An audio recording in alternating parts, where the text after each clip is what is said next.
Welcome along to the trial show. We've got an action-packed weekend of racing coming up this Saturday at Flemington. Glen Ingram, welcome to you. The All-Star Mile, the Newmarket, huge meeting coming up. Fantastic meeting at headquarters, really looking forward to it. Of course, the Newmarket Handicap, Ed, time-honoured, one of the best sprinting handicaps in Australia, and a good field assembled on Saturday. Looking forward to it. Tentaris, 57 kilos. Are you backing him to win? He's the hot favourite, or can something beat him under the handicap conditions of the race? No, I think I heard someone on radio say yesterday he could probably win with 60, and I wouldn't put it past him. I think he's really well weighted, and he'll be hard to beat. He loves the straight. And we're going to be having a look at a horse who's going for back-to-back wins in the All-Star Mile. Tom Kitney's had a different sort of a preparation. The Freedmans have kept him fresh. Yeah, and he's looking good too, Ed. He's been back to the jump outs since that first up win, and yeah, he'll be hard to beat in 10 days' time. Yep, so looking forward to seeing him. Let's get into the show this week. Guess who's back at the jump outs? A couple of old friends. One's not so old. I'm referring to Scenic Point, who's featured on this show a few times. What have you made of the way that this horse has come back this time around? Well, I'm excited to see her back, Ed, because I thought she was pretty disappointing last preparation. She sort of come in with a bit of a boom off that two-year-old win at Pakenham in her first preparation and tipped out, and we sort of thought, you know, she looks like a filly that's really going to improve into her three-year-old season, and she was quite disappointing, and there was no real reason given for that, but maybe she didn't spell well or took a little while to come to hand, but they tipped her back out, and this is more indicative of what she's about. I think she's got a stack of ability, and I'm really looking forward to seeing her right the wrongs from last preparation and come out and win first up. So that's a lovely jump out. That's her on the outside rail in the grey silver colours. Scenic Point, yeah, she's nominated for the Arrowfield Sprint at Sydney. So do you think she's capable of getting towards that level? She's already a listed winner. Possibly, but I think she has to win the trust back a little bit early on in the campaign, and Team Hayes will know what to do with her from there. We've often seen on this show the mare called She's a Hustler. She focused on this, or featured on this show a number of times throughout the Spring Carnival. She ended the carnival by taking out the Zipping Classic. She came a long way last spring from benchmark 78 level to Group 2 winner. What does the Oldham hold for her? I think it holds a lot. I'm a big rap for her, obviously. Well, she pops up on the show every second week, so she's had a good run on the trial show. But, you know, she was unlucky not to win probably another race there at the back end of her last preparation. She bumped into a really good wet track horse coming down from Sydney there at Flemington. So she's got a great record. She's obviously with a top stable, and I think there's more to come from her. And this is a good jump out from her.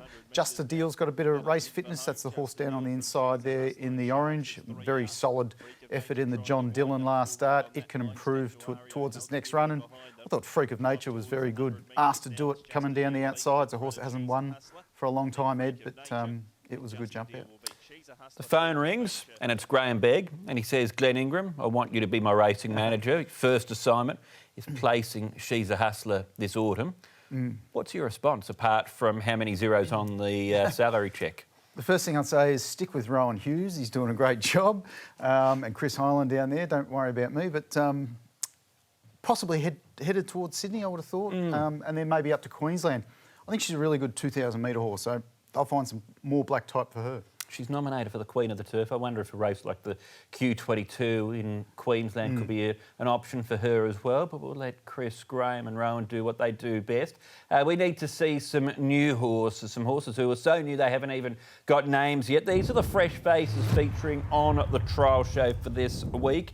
We start off with an unraced filly by Nakoni from the mare Discerned, with Reese Goodwin, who was purchased by Reese together with Seamus Mills for $40,000 at last year's Melbourne Premier Sale. They might have found themselves a bargain here. I thought, Ed, lovely jump out, a big improvement on what she's done previously. And look, it was only a short course jump out, but you can see how easy she did it. She had her ears pricked, she's got a nice big action, and she was really strong through the lines. I think Reese has got something to work with there, and you know, he's doing a good job with his small team and growing team, and looking forward to seeing her step out. You've been quite taken by a few horses from the Shane Jackson stable. You've got another one that you've highlighted for us on this week's edition of the trial show. This is a horse by Tornado from the mare Tuscan Sling. What do you like about this one? Because she's shown a bit of improvement from what you've highlighted here. I thought she still looks green, so improving, but still with a few kinks to iron out. Yeah, that's a fair assessment. What I wanted to highlight from this filly is the dramatic improvement from the first jump out to the second jump out. And for a well-bred filly, that's what you want to see.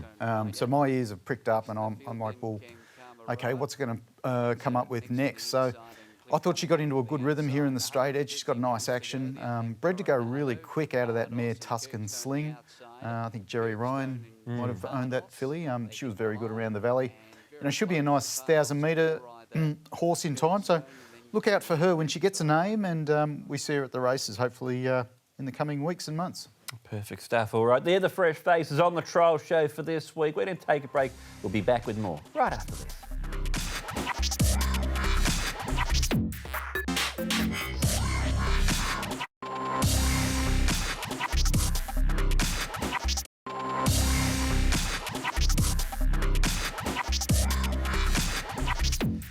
Welcome back to the trial show. Now, Glenn, this is what you've nicknamed the money segment. This is where gamble responsibly, by the way, but you get your wallets out and you get your Blackbook out. These horses are ready to go. Eternal is that ready to go. She's running today. That's right. The rest of this show is just diatribe. This is where we make cash. Eternal, very well-placed horse on Wednesday at Caulfield Heath. Ben Mellum's drawn a beautiful draw there. Ben won't even have to think, actually. It's all on the horse. She's going to get a lovely run in behind the speed and go bang.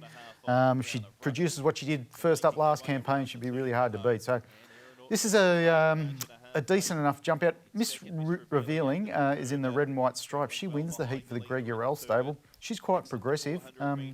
She needs a big track, 1,400 metres. That looks to be her go. She runs on to win the heat, and I thought Eternal was very good chasing her home. So if she's ready to go, the market will find her today on Wednesday as we come to air. So look out for Eternal first up. So jumping out on the Caulfield Heath, racing on the Caulfield Heath, finding the line nicely.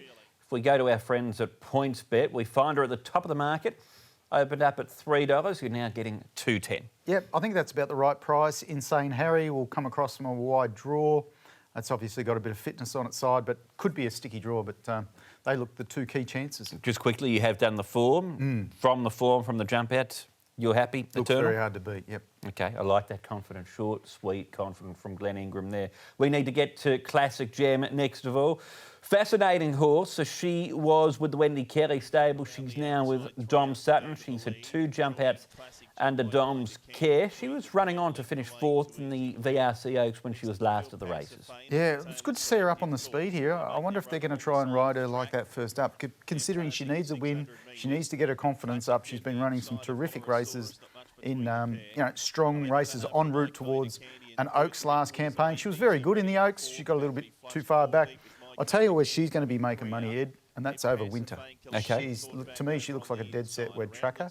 She's by Maurice. The breed loved the mud, and it was great to see her up on the speed here, and she kept giving towards the line in the red jacket there. I thought that was a terrific jump out. I want to be with her first up, and hopefully they ride her with a bit more positivity than what they did last campaign. Notice she's nominated for the ATC Derby and ATC Oaks, but I just wonder if they're going to come up that little bit too soon, being in a month's time for a horse who's yet to step out this campaign. Yeah, I think she's maybe a South Australian Oaks type filly, so if you can get something on the futures market, be worth a stab at. Cabaret Queen is where we head to next. This is at Cranbourne. Trade Magnifique also was in this heat.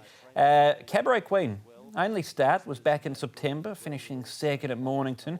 Back at the jump outs here for the second time this campaign. Yeah, she wanted to go quick. She was a little bit unruly. She's in the contract racing there, the lime jacket, head to one side, gets up outside a horse called Trade Magnifique, who's an older horse, a 3-year-old, was able to win on debut in a strong maiden at Ballarat. So she's got her issues. She's got some ability, but I thought Cabaret Queen, considering she did a few things wrong, she was really good. She looks forward to me. I think she can win a 2-year-old race at the end of her 2-year-old year. Let's press on to Brooklinda. From memory, a double mention her on the trial show too. I'll have to correct you there, Ed. This is a triple mentioner. So she had a very good jump out at Cranbourne, first up, and then she went to Balnarring. She's in the blue and white sleeves, gets to the outside here. Hellbent filly, looks a natural runner. She's not overly big, Ed, but she's very athletic and just nippy, and you can see her winning a 1,000-metre race first up. Okay, 3 jump outs to this preparation. Flagged up after the Balnarring jump out and after that one there at Cranbourne. Poltro Miss, this is one that's come over from New Zealand. Has had the 3 jump outs. This is the 3rd of those jump outs since joining the Kieran Maher stable and in those well-known Aussie care silks. Yeah, and they know how to find them. Her first 2 jump outs really lacked intent. There was not a lot shown in those first 2 jump outs. She got out over 1,200 metres here, which is probably where she's going to be. She's going to get over ground, there's no doubt about it. She's by Circus Maximus. Another horse that's not overly big, so that might hold her back in terms of her future level, but she's got a real competitive streak. She was able to win on debut in New Zealand and she was purchased off that. And you'll see the last 100 metres, last 50 metres here, she gets up the inside of the Busselton horse. And I love the way she attacked the line. It's really good signs for this filly. I think it's not a matter if Poltro can win a race in Victoria, it's Gwen. The dad jokes keep on coming here on the trial show. We've had the entrees, the mains essentially on the trial show. We've got some leftovers for later.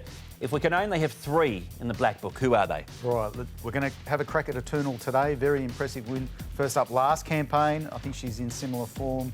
Classic Gem, talented filly, yet to win a race, but change of stables.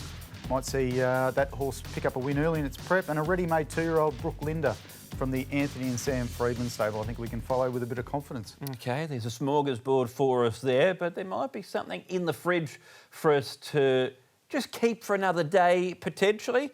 Starting off with Blinded by the Light, a 3-time winner from 8 starts, Group 3 placed. First jump out back here. Yeah, horses we can snack on later. So we're just having a look at them here. This one's in the purple and purple jacket, under a really quiet ride for a young apprentice there, and wanted to go quicker. She's a nice big Seamus Award mare. She made good leaps through last preparation. She's got more to come.